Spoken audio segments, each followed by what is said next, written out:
Buenos días, seguimos nuestra lectura diaria y qué felicidad me da terminar otro libro de la Biblia. Felicidad porque nos hemos propuesto en la mañana tener una lectura continua, una conversación continua con el Señor, capítulo a capítulo. Felicidades porque hemos podido profundizar, conocer acerca de este nuevo libro y todos tan importantes que son porque hacen parte de una sola historia de amor y redención desde el Antiguo Testamento hasta el Nuevo. Estamos en el Nuevo Testamento, en el segundo libro, el libro de Marcos, capítulo 16, la resurrección. Cuando pasó el sábado, María Magdalena, María la madre de Jacobo y Salomé compraron especias aromáticas para ir a ungir el cuerpo de Jesús muy de mañana, el primer día de la semana, apenas salido el sol. Se dirigieron al sepulcro e iban diciéndose unas a otras: ¿quién nos quitará la piedra de la entrada del sepulcro? Pues la piedra es muy grande. Pero al fijarse bien se dieron cuenta de que estaba corrida. Al entrar en el sepulcro vieron a un joven vestido con un manto blanco sentado a la derecha y se asustaron. No se asusten, les dijo. Ustedes buscan a Jesús el Nazareno, el que fue crucificado, ha resucitado. No está aquí. Miren el lugar donde lo pusieron, pero vayan a decirles a los discípulos y a Pedro: Él va delante de ustedes a Galilea, allí lo verán, tal como les dijo.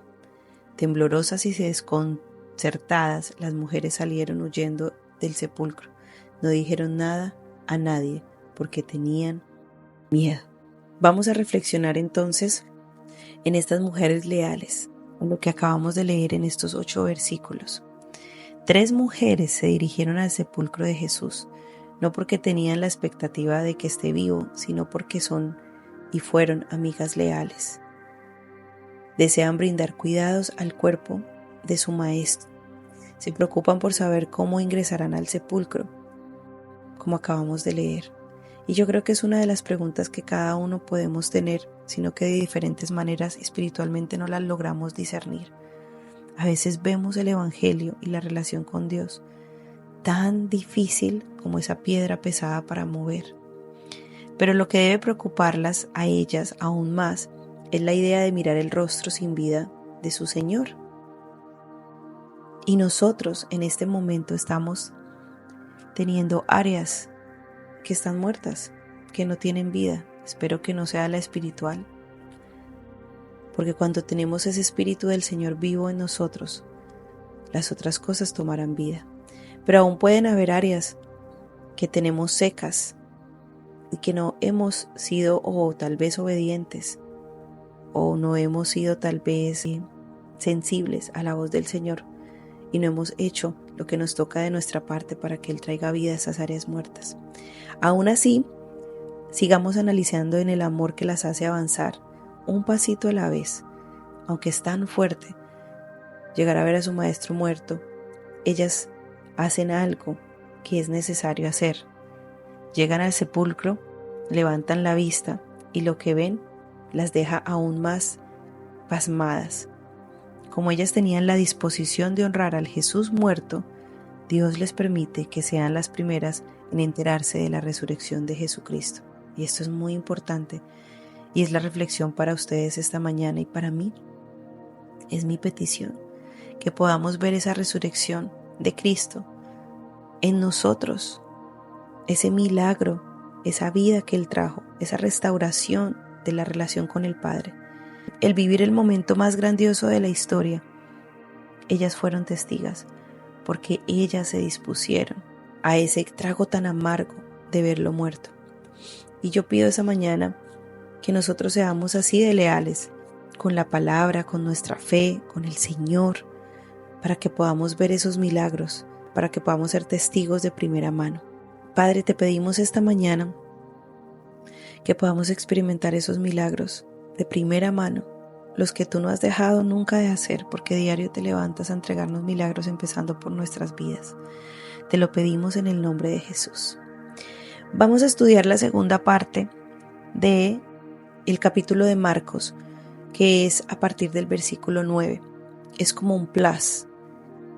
Y es importante separarlo porque en los más antiguos y otros testimonios de la antigüedad no incluyen este pasaje de Marcos 16 del 9 al 20. Y ya les vamos a explicar por qué, pero los vamos a leer. Segunda parte del capítulo cuenta acerca de las apariciones y la ascensión de Jesús. Marcos 16, versículo 9. Cuando Jesús resucitó en la madrugada del primer día de la semana, se apareció primero a María Magdalena, de la que habían expulsado 7 demonios. Ella fue y avisó a los que habían estado con él, que estaban lamentándose y llorando. Pero ellos, al oír que Jesús estaba vivo y que ella lo había visto, no lo creyeron. Después se apareció Jesús en otra forma a 2 de ellos que iban camino al campo. Estos volvieron y avisaron a los demás, pero no les creyeron a ellos tampoco. Por último se apareció Jesús a los 11 mientras comían.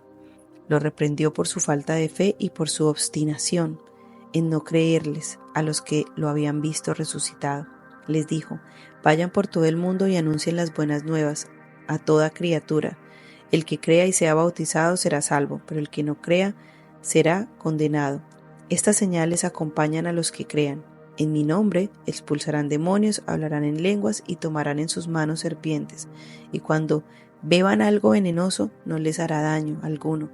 Pondrán las manos sobre los enfermos y ellos recobrarán la salud. Después de hablar con ellos, el Señor Jesús fue llevado al cielo y se sentó a la derecha de Dios. Los discípulos salieron y predicaron por todas partes, y el Señor los ayudaba en la obra y confirmaban su palabra con las señales que acompañaban. Y es muy importante terminar con esta reflexión el libro de Marcos, porque nos está narrando cómo ocurren milagros. Y pese a que es muy probable que Marcos 16, 9 al 20, como acabo de explicarles, no fuera parte del Evangelio original de Marcos, estos versículos nos sirven de un valioso testimonio de la vitalidad de la iglesia primitiva, porque así empezó. Al viajar los discípulos y al predicar Jesús, los acompañaba en el Espíritu. Él es el colaborador de ellos, trabajaba junto a ellos y hace que sus fuerzas tengan éxito. El Señor los ayuda, como dice Marcos 16, 20. Sin embargo, ¿cómo es posible que Jesús ayude a sus discípulos después de ascender? La clave se halla en 3 palabras en Marcos 16, 17. Primera, en mi nombre. Al comunicar los discípulos su vida y sus experiencias, usan el nombre de Jesús, lo cual de hecho convoca el poder que subyace a dicho nombre. Y es el nombre que aún usamos y debemos usar para todo. Para orar, para interceder, para pedir por sanidad, todo en el nombre de Jesús. En consecuencia, ocurren milagros. Las vidas cambian por medio de dichosos milagros y se confirman las palabras que pronunció Jesús al estar en la tierra. En la actualidad vemos el milagro de la redención, pero no es tan frecuente que veamos algunos de los milagros que se enumeran en Marcos. No obstante, el poder de Jesús aún está presente en nuestro medio y sus palabras aún nos sostienen. Demos hoy gracias a Dios por Jesús, por su colaborador. Y al día de hoy, terminando este libro, pidámosles que podamos descubrir más el poder que está por medio de su nombre. Padre, te damos gracias por Marcos 16, por terminar esta lectura. Te damos gracias porque mientras vimos y somos testigos leyendo tu palabra de lo que hiciste cuando resucitaste, hoy queremos ser testigos, Señor, de la resurrección que tú harás en nuestras áreas secas y más muertas. Y hoy acabamos de estudiar el poder de tu nombre y te pedimos en tu santo nombre que tú levantes nuestra fe y que fortalezcas nuestro crecimiento espiritual, pero sobre todo nuestro crecimiento en el fruto de tu Santo Espíritu. Padre, queremos parecernos más a ti. Te pedimos por esos milagros de sanidad, de provisión, por esos milagros, Señor, de trabajo, por esos milagros de familiares que no te conocen. Padre, en tu nombre te lo pedimos hoy. Amén.